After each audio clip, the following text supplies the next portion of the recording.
Haino hai belai sakhamni bedego kaham poktuma kase keuka o khep baike waisar kalaika kaham krengke kidney no solai thepairemani jiri saknai yogo abonoti kini o khapungmani koktuma samungni koksai khnaraka jibi saknai yokni MS Medical Superintendent Bidan Goswami tai Dr.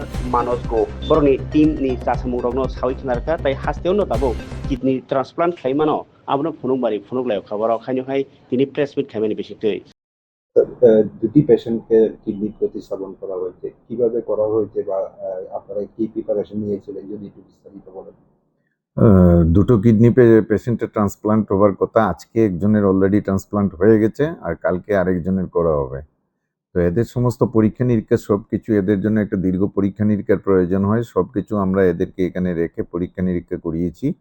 তারপর ওদের এবং যে donor যিনি donate করবেন ওদের কিছু legal কাগজপত্রের দরকার হয়, এগুলির জন্য লিগ্যাল সব আমরা হেল্প নিয়ে আমরা ওই কাগজপত্রগুলি বের করে ওদের সব কিছু তৈরি করে আজকে একটা হয়ে গেছে অলরেডি ট্রান্সপ্লান্ট, অ্যান্ড কালকে আরেকজনের ট্রান্সপ্লান্ট হবে। আমাদের এখানে বেসিক্যালি জিবি হসপিটালে আমাদের ট্রান্সপ্লান্ট শুরু হয়েছিল 8 জুলাই 2024-এ প্রথম কিডনি প্রতিস্থাপন করা হয়। তারপর আমরা আজকে হচ্ছে আমাদের 8ম কিডনি প্রতিস্থাপন। তার আগে আমরা লাস্ট যেটা করেছিলাম এখানে আমাদের 6ষ্ঠ 7ম দুটো কেস আমরা একসাথেই করেছিলাম পরপর 30 ও 31-এ আমরা একই সাথে দুটো কেস করেছি, এবং এবারও আমরা দুটো করছি। আজকে একজন হয়ে গেছে এবং কালকে আরেকটা ট্রান্সপ্লান্ট হবে। এখন অবধি আমাদের কাছে যতটুকু খবর আছে আজকে যে ট্রান্সপ্লান্টটা হয়েছে তাতে দাতা ও গ্রহীতা দুজনেই ভালো আছেন এখন অবধি, তবে তারা পর্যবেক্ষণে আছেন আইসিইউতে, যে সমস্ত কিডনি ট্রান্সপ্লান্ট বিশেষজ্ঞ যারা আছেন ওদের তত্ত্বাবধানে। এখন আমরা আশা করব কালকের কেসটাও ভালো হবে এবং আমাদের আরো দুটো কেস সংযোজন হবে। তো টোটাল এই দুটো হয়ে গেলে আমাদের টোটাল 9টি কেস হয়ে যাবে ট্রান্সপ্লান্ট। এখন অবধি আমাদের 7ম যতগুলো মানে 7টে কেস যেগুলি ট্রান্সপ্লান্ট হয়েছে তাতে দাতা গ্রহীতা দুজনেই ভালো আছেন এবং কারোর কোনো ধরনের কোনো কমপ্লিকেশন বা কোনো ধরনের ট্রান্সপ্লান্ট পরবর্তী কোনো ধরনের কোনো সমস্যার সৃষ্টি হয়নি।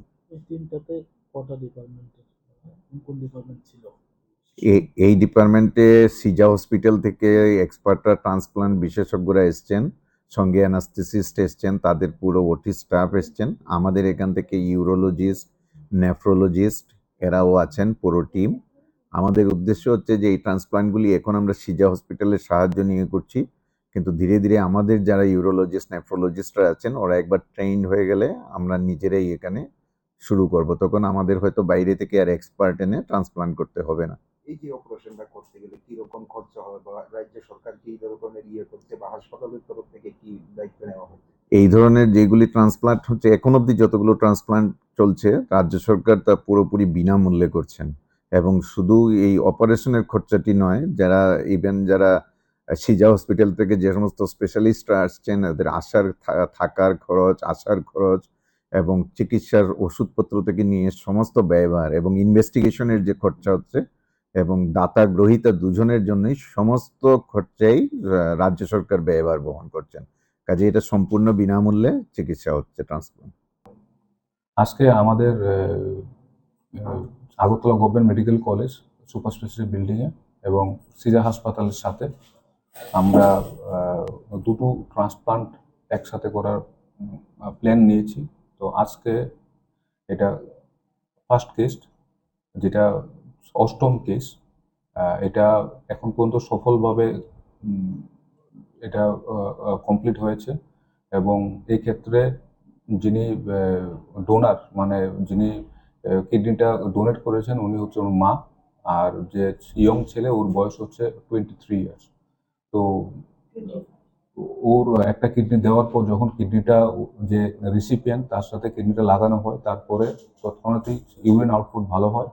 তো এটা একটা সাফল্যময় একটা কিডনি ট্রান্সপ্লান্ট। তো আমাদের 8 নম্বর কেসটা সাফল্যময় হয়েছে, কালকে আবার একটা হবে 9th। তো ডেফিনেটলি কিডনি ট্রান্সপ্লান্ট একটা বড় সার্জারি। তো পেশেন্টকে আপ টু 7 থেকে 10 দিন রাখি আমরা, তো ওই সময় অনেক কমপ্লিকেশনই হয়। তো টিল নাও 8 নম্বর কেস যেটা আছে এটা সাকসেসফুল, এবং কালকে 9th নম্বরটা হবে। হ্যাঁ, দুটাতেই আজকে এবং কালকে দুটাতেই দু জায়গাতেই ছেলে হচ্ছে রিসিপিয়েন্ট, মানে দুটো ছেলেরই কিডনি খারাপ আর দুটোতেই মা দিচ্ছে কিডনি ওদের। যে যে মা ছেলে দুজনেই ভালো আছে, যেটা কেসটা আজকে যেটা হয়েছে, আর কালকেরটার জন্য আজকে প্রিপারেশন হচ্ছে। যেহেতু শুরু থেকে আপনারা কাউন্সিলিং করেছিলেন ছেলেটা, মানে প্রাথমিকভাবে কি জানলেন কিভাবে কিডনি সমস্যা হয়েছিল বা যেটা আজকে যে ছেলেটা ছিল এটা প্রবাবলি জন্মগত ওর মূত্রথলিতে কিছু একটা রিফ্লাক্স একটা ছিল, যার জন্য আস্তে আস্তে কিডনিটা খারাপ হয়, এবং ও প্রথম কিডনি খারাপ হয়ে জানতে পারে 2012 সনে। তো তারপর থেকে ওকে বলা হয়েছে যে কিডনি ট্রান্সপ্লান্টে প্ল্যান করতে হবে। তো অনেক লজিস্টিক ইস্যু ছিল, কাকে করবে না করবে। তো লাস্ট এট দ্য এন্ড, কারণ এটা যখন যে কিডনি ডোনেট করে তারও প্রচুর এক্সটেন্সিভ ইভ্যালুয়েশন দরকার। তো এগুলি করতে করতে তারপরে তারা এখন আজকে হচ্ছে।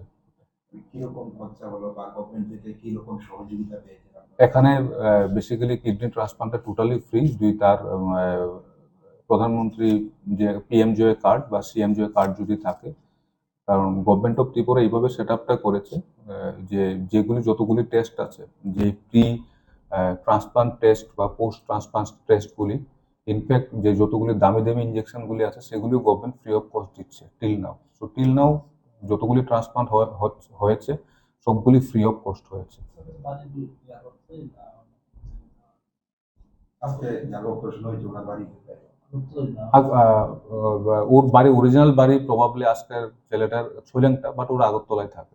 আচ্ছা, যেহেতু অপারেশন সাকসেসফুল হয়েছে, মানে রোগীদের কি প্রিপারেশনে রাখতে হয় বা প্রস্তুতিতে কি থাকতে হয়, কতদিন বা ওষুধ চলবে খেতে হবে? অ্যাকচুয়ালি বেসিক্যালি যখন কিডনি খারাপ হয়, তো কিডনি খারাপ হওয়ার পরে মানে একটা লেভেলের পর যখন খারাপ হয়, তো কিডনিটাকে যখন এই কিডনি কাজ করতে পারে না তখন আরেকটা কিডনি দেওয়া হয়। বাট কথা হচ্ছে এটা কিন্তু কিউর না, মানে ওকে সারা জীবনেই কিছু না কিছু ওষুধে রাখতে হবে। তো এটা একটা বেসিক্যালি একটা বেটার লাইফ দেয়, মানে যেহেতু ও ডায়ালিসিস ফ্রি লাইফ। কারণ ও আজকে যে ছেলেটা হয়েছে ওটা গত 2 বছর ধরে ডায়ালিসিস চলছে। তো কিডনি ট্রান্সপ্লান্ট যেই হলো, আজকে যেই ইউরিন আউটপুটটা শুরু হলো, তো হোপফুলি যে ক্রিয়েটিনটা সবসময় 6-7 থাকতো, ওটা 3-4 দিনের ভিতরে এটা কমে নর্মালি 1 আর 1.2 এরকম চলে আসবে। তো রেস্ট অফ লাইফ আমাদের টার্গেট থাকে একটা মা যদি কিডনি দেয়, মানে ক্লোজ রিলেশনে যদি কেউ কিডনি দেয়, তো একটা কিডনিতে কেউ 15-20 বছর চোখ বুজে চলে যায়। তো that is the good point যে তার একটা কোয়ালিটি অফ লাইফ ভালো থাকবে। কিন্তু এটা কিউর না, ওষুধ সারা জীবন ইমিউনোসাপ্রেশন খেতে হবে, এবং গুড থিং হচ্ছে ওই ইমিউনোসাপ্রেশন গুলি এগুলিও আমাদের হাসপাতালে আছে ফ্রি অফ কস্ট। কিডনিকে সুস্থ রাখার জন্য মানে কি বার্তা দিবেন, কিভাবে নিয়ম সিম্পল লাইফস্টাইল চেঞ্জেস, যেমন সল্ট কম খাওয়া, যার ওজন বেশি তাকে নর্মাল ওয়েট করা, এবং কিডনি, লিভার, লাং বলুন, হার্ট বলুন, সব একই, মানে যে যে প্রিভেনশনে হার্ট বাঁচবে, লিভার বাঁচবে, সেটাও কিডনি বাঁচবে। তো লাইফস্টাইল চেঞ্জেস হচ্ছে সবচেয়ে বড় ইম্পর্টেন্ট। কিন্তু আজকে যে ছেলেটা হয়েছে এটা লাইফস্টাইল ইম্পর্টেন্ট, এটি জন্মগত। দুটো ছেলেই, কারণ দে আর ইয়ং, তাতে লাইফস্টাইলের বেশি গুরুত্ব নেই, এগুলি ইয়ং জন্মগত হয়েছে, দে আর আনলাকি। তো এই অপারেশনের মধ্যে কে কে মানে ছিল আপনাদের টিমে? আমাদের বেসিক্যালি এটাতে 3টে ডিপার্টমেন্ট ইনভলভ থাকে। একটা হচ্ছে নেফ্রোলজি, একটা হচ্ছে ইউরোলজি, আর একটা হচ্ছে অ্যানাস্থেসিয়া। বেসিক্যালি যারা নেফ্রোলজি ডিপার্টমেন্টে, তাদের কাজ হচ্ছে সিলেকশন করা, তার সাথে ট্রান্সপ্লান্টটাতে যাতে ঠিক মতো হয়, এবং পোস্ট ট্রান্সপ্লান্ট সারা জীবন ও এই ডিপার্টমেন্টের আন্ডারে থাকে। অ্যানাস্থেসিয়ার কাজ হচ্ছে যাতে অপারেশন সময় যাতে কমপ্লিকেশন না হওয়া, আর যারা ইউরোসার্জন তাদের কাজ হচ্ছে কিডনিটা একটা জায়গা থেকে আরেক জায়গায় প্রতিস্থাপন করা। বেসিক্যালি এটা একটা টিম ওয়ার্ক। তো আলটিমেটলি প্রত্যেকটাই এখানে, প্রত্যেক মানুষ অ্যাটলিস্ট এখানে মিনিমাম না হলে 12 থেকে 15 জন ইনভলভ। কত ঘন্টার সময় নিল এই অপারেশন? অ্যাকচুয়ালি এটা দুটো একসাথে হয়, মানে দুটো টেবিল স্টার্ট করা হয়। একটা টেবিলে একটা গ্রুপ, মানে দু গ্রুপে সার্জন ভাগ করে, এক গ্রুপে আপনার স্টার্ট করে কিডনিটা বের করে, আর দিকে ওরা প্রিপেয়ার করে, তারপর যেই বের করে যত তাড়াতাড়ি সম্ভব এটা লাগানোর চেষ্টা করে উইদিন 30 মিনিটস বা 1 ঘন্টার ভিতরে, কারণ যত তাড়াতাড়ি লাগানো যায় তত তাড়াতাড়ি আউটকাম ভালো হয়। ডক্টর মানুষ গুপ, আমি নেফ্রোলজিতে কর্মরত আছি।